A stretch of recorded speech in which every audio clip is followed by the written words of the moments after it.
Hello guys, welcome to my YouTube channel Study with Muskan. So here we are with the new video with the new topic, and the topic is barriers to communication and overcome barriers of communication. ठीक है, तो this is the third part of the video. Communication topic के हम दो parts already cover कर चुके हैं. This is the third one. तो इसमें हम क्या क्या बेरियर्स हो सकते हैं कम्युनिकेशन के और उनके ओवरकम्स क्या क्या होंगे वो देखेंगे. So let's start. Okay, so barriers का मतलब वो सारी चीजें जो एक प्रॉपर और एक परफेक्ट कम्युनिकेशन के अंदर हर्डल्स लेके आती है. ठीक है, कोई ना कोई ऐसा हर्डल, कोई ना कोई ऐसा बेरियर जिसकी वजह से हम कम्युनिकेशन जो है बहुत ज्यादा प्रॉपर नहीं कर पाते और अपना कम्युनिकेशन को इफेक्टिवली और पॉसिबल नहीं बना पाते हैं. जो हम कम्युनिकेट करना चाहते हैं वो नहीं कर पाते हैं बिकॉज ऑफ सम हर्डल्स. कुछ न कुछ हर्डल या कुछ न कुछ बेरियर की वजह से. वो बेरियर्स क्या हो सकते हैं वो अभी हम आगे देखते हैं. सो फर्स्ट बेरियर तो यही है कि नॉइस. अब अगर बहुत ज्यादा शोर शराबा है, बहुत ज्यादा नॉइस है, तो ऑफ कोर्स हम कैसे ही कोई बात कर पाएगा, है ना. कोई कैसे कम्युनिकेट कर पाएगा अच्छे से. ठीक है, अगर हमारे सामने बहुत ज्यादा लाउड सॉन्ग्स चल रहे हों या बहुत कोई चिल्ला चिल्ला के बातें कर रहा हो या कहीं पे कुछ कंस्ट्रक्शन का काम चल रहा होता है या बहुत ज्यादा नॉइस होता है. ऑफ कोर्स हम अधिकतर हम देखते भी हैं खुद भी कि अगर हम किसी क्लब गए हैं, किसी पार्टी में गए हैं, वहां बहुत ज्यादा लाउड म्यूजिक चल रहा है और हमें आपस में किसी से कुछ बात करनी होती है, कुछ बोलना होता है, तो हम नहीं बोल पाते हैं बिकॉज सामने वाला, हम बोल भी देंगे, हम तो बोल देंगे बट सामने वाला सुन नहीं पाएगा. मेन चीज वो है. और अगर वो सुन नहीं पाएगा तो हमारी बात का रिप्लाई कैसे करेगा. ठीक है, तो सबसे फर्स्ट पॉइंट तो यही है, नॉइस. नॉइस मतलब कुछ जो हम कहे तो नॉइस शोर है. ठीक है, हमें जो बोलना है हम बोल सकते हैं, बोलने में तो कोई रोकेगा नहीं. शोर में भी हम बोल सकते हैं, वही बोल सकते हैं जो हमें बोलना है, बट सामने वाला सुन नहीं पाएगा. तो मेन प्रॉब्लम किस में होगी? फेलिंग टू लिसन में. फेल हो जाएगा लिसन, सुनने में वो बंदा. हम तो बोल देंगे हमें जो कहना है, हमें क्या है, बोलने में कोई दिक्कत नहीं है, शोर में भी. लेकिन सामने वाले को सुनने में दिक्कत होगी कि हम बोल क्या रहे हैं, उसे सुनाई नहीं देगा, और सुनाई नहीं देगा तो वो रिप्लाई कैसे करेगा, तो कम्युनिकेशन तो आधा ही रह गया ना. तो वहां दिक्कत है. ठीक है, तो नॉइस में सबसे टू क्रिएट नॉइस और फेलिंग टू लिसन, सबसे पहला पॉइंट यही है कि फेलिंग टू लिसन. सामने वाला सुन ही नहीं पाएगा और जब तक सुनेगा नहीं वो रिप्लाई कैसे करेगा हमारी बात का. ठीक है, तो लिसनिंग एक बहुत इंपॉर्टेंट पॉइंट है, ऑफ कोर्स कम्युनिकेशन का पार्ट है, बहुत ही ज्यादा इंपॉर्टेंट. विदाउट लिसनिंग तो कम्युनिकेशन पॉसिबल ही नहीं है. हमने जो कहना था वो कह दिया बट सामने वाला कोई सुनेगा ही नहीं, सुनने वाला ही नहीं होगा, तो फिर कम्युनिकेशन कैसे होगा? कम्युनिकेशन तो टू वे प्रोसेस है ना. तो वही है कि नॉइस होगा, बहुत ज्यादा शोर होगा, तो पॉसिबल ही नहीं है कि हो पाए हमारा कम्युनिकेशन. ठीक है, अब यहाँ पे पीटर रकर ने एक बात कही है कि listening is not a skill, it is a discipline. All you have to do is keep your mouth shut. ठीक है, तो उनका कहना यह है कि लिसनिंग बहुत ज्यादा इंपॉर्टेंट स्किल है, और ना ही सिर्फ स्किल है, इट इज अ डिसिप्लिन. ये डिसिप्लिन है एक.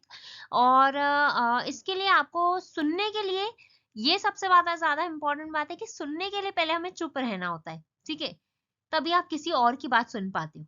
कई बार ऐसा होता है ना, कई लोग आपकी बात सुनते ही नहीं है और खुद ही बोलते जाते हैं, बोलते जाते हैं, बोलते जाते हैं. तो वो तो सिर्फ ऐसे खुद का ही सुनाते जाते हैं. बट कम्युनिकेशन तो तब होता है जब हम खुद का भी बोलें और सामने वाला जब बोल रहा हो तो हम उसका सुने भी. ठीक है, तो इन्होंने ये बात पीटर रकर ने कही है कि all you have to do is keep your mouth shut. तभी आप सामने वाले की बात सुन पाओगे और कम्युनिकेशन पॉसिबल हो पाएगा. ठीक है, सेकेंड पॉइंट है इन्वायरमेंटल नॉइस. इन्वायरमेंटल नॉइस अब कुछ भी हो सकता है और इस पे हमारा कोई कंट्रोल नहीं होता है. अब ये जो ऊपर जो हमने नॉइस, ये तो नॉर्मल नॉइस है. नॉइस कुछ भी, किसी भी चीज से रिलेटेड हो सकता है कि कोई आप कुछ बात कर रहे हो और पीछे झगड़ा चल रहा है, आप कुछ बात कर रहे हो या कुछ हो रहा है. ठीक है, नॉइस है, उस एरिया में ही नॉइस है. नॉइस किसी भी चीज से रिलेटेड हो सकता है, बट ये वाला जो सेकंड पॉइंट है वो स्पेसिफिकली इन्वायरमेंटल नॉइस से रिलेटेड है. अब इन्वायरमेंटल नॉइस वही सेम चीज की, कहीं कुछ कंस्ट्रक्शन चल रहा है, अब उस पर आप रोक लगा नहीं सकते हो. लेकिन अगर आपके घर में बहुत ज्यादा शोर चल रहा है और आप बात नहीं कर पा रहे हो, तो आप उनको बोल सकते हो चुप करने के लिए कि आप चुप करो, मुझे कुछ बोलना है, ठीक है। लेकिन एनवायरमेंटल नॉइस में तो ये पॉसिबल ही नहीं है। आप गए हो शादी में, वहां सॉन्ग्स चल रहे हैं, गाने चल रहे हैं, अब शादी में तो चलते ही है। या आप डीजे गए हो, पार्टी में गए हो, क्लब गए हो, तो वहां तो सॉन्ग्स चलते ही हैं, वहां आपकी थोड़ी ना चलेगी कि आप उनको कहोगे कि मुझे कुछ कहना है, आप सॉन्ग्स बंद करो। नहीं पॉसिबल है, नहीं है पॉसिबल। लेकिन अगर आपके घर में या आपके आपके जो चीज हाथ में है वो आप रोक सकते हो कि हाँ मुझे कुछ कहना है, आप अभी थोड़ी देर के लिए चुप रहिए, या शोर मत करिए, या कुछ भी। या आप अपने घर में कभी भी पढ़ाई कर रहे होते हो, कुछ पढ़ रहे होते हो, तो आप कह सकते हो ना कि हाँ थोड़ी देर शांति रखिए, मुझे पढ़ना है, ठीक है। लेकिन इन्वायरमेंटल नॉइस में वो चीजें आती हैं जो आपके हाथ में है ही नहीं। आप कुछ कितना भी कर लो कुछ, लेकिन वो आप रोक नहीं सकते उस नॉइस को, ठीक है। जैसे कंस्ट्रक्शन का काम रोड पे चल रहा है, तो वो तो चलेगा, उसको आप रोक नहीं सकते हो। दूसरा, लाउड स्पीकर्स अगर कहीं कुछ चल रहे हैं, वो हो रहा है, तो उसमें आपका कोई वो नहीं है, आप रोक नहीं सकते हो, ठीक है। ऐसे कई सारे नॉइजेस होते हैं जो कि इन्वायरमेंट की वजह से होते हैं या नेचुरली हो रहे होते हैं, तो उनको आप रोक नहीं सकते हो, ठीक है। अब अगर दिवाली की बात करें, तो दिवाली पे क्रैकर्स सब लोग बर्न करते हैं, तो उस चीज में अब वो दिवाली है, तो आप किसी को रोक नहीं सकते हो कि तुम ये मत करो या क्या। वो एक पॉइंट अलग है कि हाँ पॉल्यूशन बढ़ रहा है, वो सब चीजें वो अलग पॉइंट है, बट अब ऐसा आप जाके रोक तो नहीं सकते ना किसी को। आप खुद नहीं करोगे भले, पर किसी और को रोकना वो तो पॉसिबल, वो आपके हाथ में नहीं है, ठीक है। तो वो सारे एनवायरमेंटल नॉइज होते हैं जो किसी न किसी सिचुएशन या रीजन की वजह से होते हैं, और उसमें आपका इंटरप्शन या आप रोकेंगे या कुछ भी करेंगे तो वो काम नहीं करेगा, ठीक है। और नॉर्मल नॉइज जो होती है वो अगर आपके घर में या कुछ हो रहा है, तो वो अलग पॉइंट है कि आप रोक भी सकते हो। तो अभी हमने 2 पॉइंट्स कवर करे, हम आगे और भी पॉइंट्स कवर करते हैं। ओके, सो थर्ड पॉइंट है फिजियोलॉजिकल इम्पेयरमेंट नॉइस। इसका मतलब ये है कि आप because of some health issues, deafness है या कुछ ऐसा है, आपके साथ सुनने में थोड़ी सी दिक्कत है, तो ये उसकी वजह से है कि कम्युनिकेशन पॉसिबल नहीं हो पा रहा है, ठीक है। और उसके बाद सिंटैक्टिकल नॉइस। सिंटैक्टिकल नॉइस का मतलब ये होता है कि आप अपनी बात करने में कुछ मिस्टेक्स करे हो, लाइक ग्रामेटिकल मिस्टेक्स करे हो, या टाइपिंग के टाइम पे आप जो चैटिंग में जो कम्युनिकेशन होता है उसमें आप लिखने में कुछ मिस्टेक्स करे हो, जैसे कि डन की स्पेलिंग होती है, इसमें मैंने कुछ एग्जांपल्स भी मेंशन किए हैं। डन की स्पेलिंग होती है DONE, तो यहाँ पे डॉन कर दिया। या बाय, बाय एक परचेस वाला बाय होता है, एक बाय वाला बाय होता है, एक मीट, मीट, रेड, रीड। सो इस तरीके की मिस्टेक्स जब आप टाइपिंग में करते हो, तो वो कम्युनिकेशन को इंटरप्ट करती हैं, और हम बोलना कुछ चाहते हैं और सामने वाला कुछ और समझ लेगा या नहीं समझ पाएगा हमारी बात को। अब सेकंड वन है, हम जब ग्रामेटिकल कुछ मिस्टेक्स कर देते हैं, वो हम वर्बली भी कर सकते हैं या फिर टाइपिंग में भी कर सकते हैं, और उसकी वजह से जब कम्युनिकेशन इंटरप्ट होता है और सामने वाला नहीं समझ पाता है हमारी बात को। जैसे कि हाउ डज ही लाइक, हमें ये रॉन्ग सेंटेंस है, हमें राइट सेंटेंस क्या कहना चाहिए था, what does he looks like, ठीक है। हमें एक्चुअल में सेंटेंस कहना है वो किसकी तरह दिखता है, लाइक दैट। तो ये सेंटेंस है, राइट भी है इसमें, रॉन्ग भी है। तो कई बार हम ऐसी मिस्टेक्स कर जाते हैं जो ग्रामेटिकल होती हैं या स्पेलिंग मिस्टेक्स होती हैं, वर्बल या रिटर्न में। Organizational noise, poorly structured message can also be a barrier, ठीक है। अब ऑर्गेनाइजेशन में क्या होता है, हम मेल्स, यूजुअली मेल का बहुत ज्यादा इंपॉर्टेंस होता है ऑर्गेनाइजेशन में, मेल्स यूज करते हैं या एक फॉर्मल मैसेज वगैरह शेयर करते हैं। तो अगर हम मैसेज को हमने स्ट्रक्चर्स ढंग से नहीं किया है, तो वो भी एक बहुत बड़ा बैरियर हो सकता है। तो स्ट्रक्चर वाला पार्ट भी बहुत इंपॉर्टेंट है। यूजुअली आप काफी लोगों को पता भी होगा, मेल्स वगैरह करने में हमने थोड़ी बहुत, हमें जो मतलब जो मैसेज इंपॉर्टेंट था वो हमने एंड में लिख दिया, और जो इंपॉर्टेंट नहीं थी, फालतू की बातें, वो पहले लिख दी। तो कई लोग क्या करते हैं, थोड़ा सा ऊपर का पढ़ते हैं, इंपॉर्टेंट नहीं लगता है तो पूरा पढ़ते ही नहीं, छोड़ देते हैं, ठीक है। जबकि हमें जो मोस्ट इंपॉर्टेंट चीज होती है ना, वो अलग से हाईलाइट करके सबसे पहले पहले लिखनी चाहिए, ताकि, क्योंकि कई लोगों की ये हैबिट होती है कि मैसेजेस भी, जब हम लॉन्ग मैसेजेस लोगों को भेजते हैं ना, तो ऊपर का थोड़ा बहुत पढ़ के, और फिर लोग अगर बहुत ज्यादा इंपॉर्टेंट नहीं लगता है तो नीचे का लोग पढ़ते भी नहीं है, छोड़ देते हैं वहीं पर ही, ठीक है। तो हमें क्या करना चाहिए, जो इम्पोर्टेंट मैसेज है, जो एक्चुअल में हम सामने वाले तक पहुंचाना चाहते हैं, वो हमें सबसे पहले और हाईलाइट करके अलग से लिखना चाहिए कि सामने वाला भले पूरा मैसेज पढ़े ना पढ़े, लेकिन जो हमारी इंपॉर्टेंट बात है वो जरूर पढ़ ले, ठीक है। तो कई बार हम लेंदी मैसेजेस भेजने के चक्कर में अपनी इंपॉर्टेंट बात जो हम मैसेज सामने वाले तक पहुंचाना चाहते हैं वो हम एंड में लिख देते हैं या बीच में कहीं लिख देते हैं, और लोग क्या करते हैं स्टार्टिंग का पढ़ के उन्हें फालतू लगता है, इंपॉर्टेंट नहीं लगता है, तो वो पूरा पढ़ते भी नहीं है, छोड़ देते हैं। तो हमेशा ऑर्गेनाइजेशंस में स्ट्रक्चर का बहुत ध्यान रखा जाता है। ऑर्गेनाइजेशन में तो क्या, मतलब नॉर्मल लाइफ में भी हमें मैसेज के स्ट्रक्चर पे बहुत ध्यान देना चाहिए कि अगर लॉन्ग मैसेज है, लेंदी मैसेज है, तो हमें अपना जो इम्पोर्टेंट बात जो हम कहना चाहते हैं वो हमें पहले रखनी चाहिए, ताकि भले वो पूरा पढ़े ना पढ़े, पर पहले पहले सबसे पहले जो भी वो पढ़ेगा वो हमारा इंपॉर्टेंट मैसेज उस तक पहुंच जाए बस। तो स्ट्रक्चर्स बहुत ज्यादा इंपॉर्टेंट होते हैं, तो स्ट्रक्चर भी कभी कभी कम्युनिकेशन को के बैरियर को क्रिएट करते हैं, ठीक है। उसके बाद है साइकोलॉजिकल नॉइस। इसमें है certain attitudes can also make communication difficult, ठीक है। अब इसमें एग्जाम्पल है anger, sadness may cause someone to lose focus on present moment, ठीक है। अब इसमें क्या है, हम कई बार हम अपने बहुत ज्यादा इमोशंस में ज्यादा घुस जाते हैं, ज्यादा बह जाते हैं, तो हम अपना प्रॉपर कम्युनिकेशन जो प्रॉपर मैसेज है वो नहीं बता पाते हैं अपना, ठीक है। जिसमें है एंगर है, सैडनेस है, कई बार हम बहुत ज्यादा गुस्सा हो जाते हैं तो हम प्रॉपर कम्युनिकेशन नहीं कर पाते हैं, बहुत ज्यादा सैड होते हैं तब भी हम अपना प्रॉपर कम्युनिकेशन नहीं कर पाते हैं, जो मेन मैसेज हमें सामने वाले को देना है वो हम नहीं दे पाते हैं। तो ये हमारे ये मूड स्विंग्स पे भी डिपेंड करता है चीजें ये सारी, और हमारे नेचर पे या फिर उस सिचुएशन पे भी डिपेंड करती है ये सारी चीजें, तो ये भी कम्युनिकेशन का बैरियर बन सकती है। कल्चरल बैरियर बहुत सारे हो सकते हैं ऑफ कोर्स, ठीक है। अब इसमें पीपल टू पीपल भी डिपेंड करता है, कल्चर टू कल्चर भी डिपेंड करता है, ठीक है। और कल्चरल बैरियर कुछ भी हो सकते हैं यार, मतलब it is a kind of कि अगर आप डिफरेंट कल्चर से बिलोंग करते हो तो मे बी आप किसी की सामने वाले की फीलिंग्स को ना समझ पाओ, या सामने वाला किसी चीज को लेके बहुत ज्यादा उसके लिए वो चीज इम्पोर्टेंट हो और आपके लिए वो उतनी इम्पोर्टेंट नहीं हो, तो ये भी कल्चरल डिफरेंसेस में ही आएगा ना। कि जैसे कि अगर मैं एक एग्जांपल दूं आपको, तो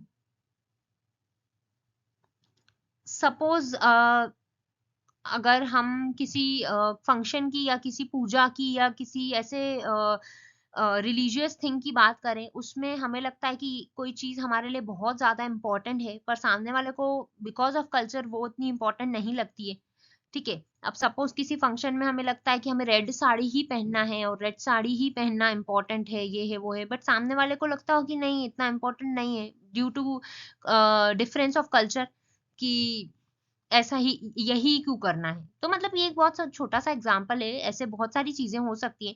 और या दैट्स इट, ये सारे बैरियर्स हैं जो कम्युनिकेशन में बाधाएं लाते हैं, कम्युनिकेशन में बैरियर्स लाते हैं। हम इन सारी चीजों की वजह से हम प्रॉपर अपना कम्युनिकेशन नहीं कर पाते हैं। सो ये सारी चीजें। अब हाँ, एक कल्चर बैरियर में हम ये एक एग्जांपल दे सकते हैं कि जो साउथ इंडियंस होते हैं उनके लिए जो है मतलब वाइट कलर बहुत इंपॉर्टेंट रखता है, बहुत ज्यादा इंपॉर्टेंट है ना। वो कहीं भी अपना जो उनका रिलीजियस थिंग होती है, जो फंक्शंस होते हैं, पूजा वगैरह, उन सारी चीजों में वो वाइट ज्यादा प्रेफर करते हैं। गर्ल्स जो है वाइट साड़ी, वाइट या क्रीम क्रीम साड़ी, और बॉयज जो है धोती और लाइक लुंगी और उनका जो है, ठीक है। तो अब दूसरे कल्चर वाले के लिए ये इतना इम्पोर्टेंट नहीं है। मतलब दूसरे जो साउथ इंडियन नहीं होंगे, नॉर्थ इंडियंस होंगे या दूसरे उससे होंगे, वो उनको ये लगेगा कि हाँ ठीक है, इतना इम्पोर्टेंट नहीं है। मतलब हम अगर कुछ और भी पहन लेंगे, कुर्ता पहन लेंगे या किसी और कलर की साड़ी पहन लेंगे या कुछ कर लेंगे, तो वो भी चल जाएगा। तो ये सारे बैरियर्स होते हैं, तो ये सारे बैरियर्स कम्युनिकेशन में भी बैरियर बन जाते हैं फिर, ठीक है। तो कल्चर भी एक कम्युनिकेशन में बैरियर बन सकता है फॉर श्योर। और लैंग्वेज बैरियर तो ऑफ कोर्स होता ही है, फिर वो तो सबसे बड़ा बैरियर है कम्युनिकेशन के लिए। लैंग्वेज तो बहुत ज्यादा बड़ा बैरियर है कि आप कुछ समझ ही नहीं पा रहे हो सामने वाली की बात को, कम्युनिकेशन तो वो तो हो ही नहीं पाएगा, फिर तो वो बहुत दिक्कत हो जाएगी। तो ये सारी चीजें हैं। Okay, so now it is overcome from the barriers of communication, ठीक है। जो जो हमने बैरियर्स हमने पहले देखे, उनसे हम ओवरकम कैसे कर सकते हैं वो अब हम देखेंगे। तो फर्स्ट है एलिमिनेटिंग डिफरेंसेस इन परसेप्शन। अभी जैसे हमने लास्ट पॉइंट ही ये देखा कल्चर वाला, ठीक है। अब हमारे कल्चर में डिफरेंसेस है तो कम्युनिकेशन में भी डिफरेंसेस आ रहे हैं, हम प्रॉपर कम्युनिकेशन नहीं कर पा रहे हैं, क्योंकि ऐसा होता है ना, मैं अपनी बात पे अड़ी हुई हूँ, वो अपनी बात पर अड़े हुए हैं सामने वाले, तो फिर वो प्रॉपर कम्युनिकेशन हो ही नहीं पाएगा, क्योंकि कोई एक दूसरे की बात को समझना ही नहीं चाहता है। ठीक है, तो फिर अब इसमें ये है कि हम अपने परसेप्शन को एलिमिनेट कर दें। हमारा जो पहले से जजमेंट बना हुआ है, हमारा जो पहले से परसेप्शन एक बना हुआ है ना फिक्स है, उसको हर बार कम्युनिकेशन में हर बार अपने उसमें नहीं लेके आए, मतलब हर बार दूसरे की बात को भी समझने की कोशिश करें।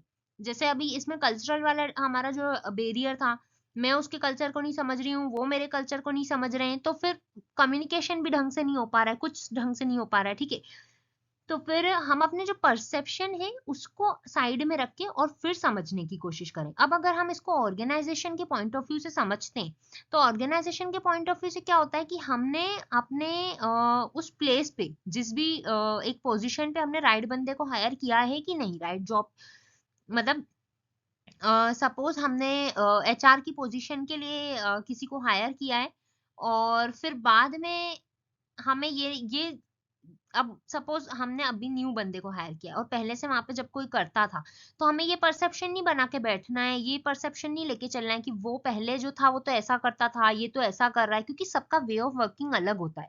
तो हमें अपने परसेप्शन को साइड में रख के कि वो ऐसा करता था तो ये भी ऐसा करे, नहीं, ऐसा नहीं होना चाहिए।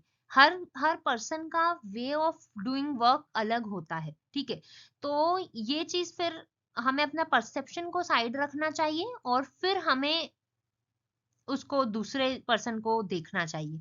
ठीक है, और सेकेंड है यूज ऑफ सिंपल लैंग्वेज। हमें कम्युनिकेशन करते टाइम सिंपल लैंग्वेज का यूज करना चाहिए, बहुत ज्यादा ऐसे बहुत ज्यादा डिफिकल्ट वर्ड्स का यूज या बहुत ज्यादा ऐसे जार्गोन्स वगैरह नहीं मारने चाहिए कि सामने वाला हमारी बात को ही समझ ना पाए, क्योंकि लैंग्वेज इजी हमेशा यूज करनी चाहिए ताकि सब लोग समझ पाए हमारी बात को अच्छे से। ठीक है, तो उससे कम्युनिकेशन बेटर हो पाएगा।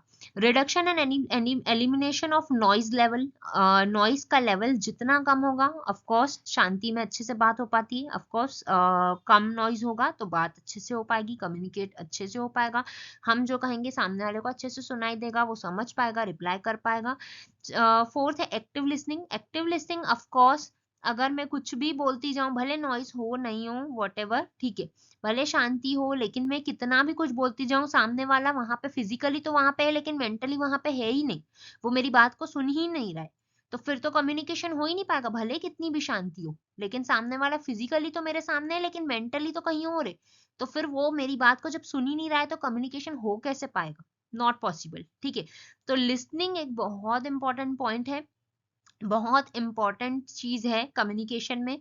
हमने तो अपनी बात जो कहनी थी वो कह दी, लेकिन सामने वाला जब तक सुनेगा नहीं, समझेगा नहीं, वो रिप्लाई कैसे करेगा? और फिर वो रिप्लाई नहीं करेगा तो कम्युनिकेशन पॉसिबल कैसे होगा? Because communication two way process है। ठीक है, तो ये बहुत ही एक इम्पॉर्टेंट पॉइंट है। उसके बाद इमोशनल स्टेट। इमोशनल स्टेट अभी हमने पीछे भी हमने बैरियर्स में भी समझा था कि जब हम बहुत ज्यादा सैड होते हैं, एंगर में होते हैं, या हमारे मूड स्विंग्स हो रहे होते हैं या वॉट एवर, तो हम अपनी बात को अच्छे से नहीं कह पाते। ठीक है, तो इमोशनल स्टेट हमारी जब भी सही रहेगी, जब हमारे स्टेट ऑफ माइंड में रहेंगे, तो हम अपनी बात को उतना अच्छे से बोल पाएंगे, और जितना अच्छे से हम बोल पाएंगे उतना अच्छे से सामने वाला सुनेगा और समझेगा।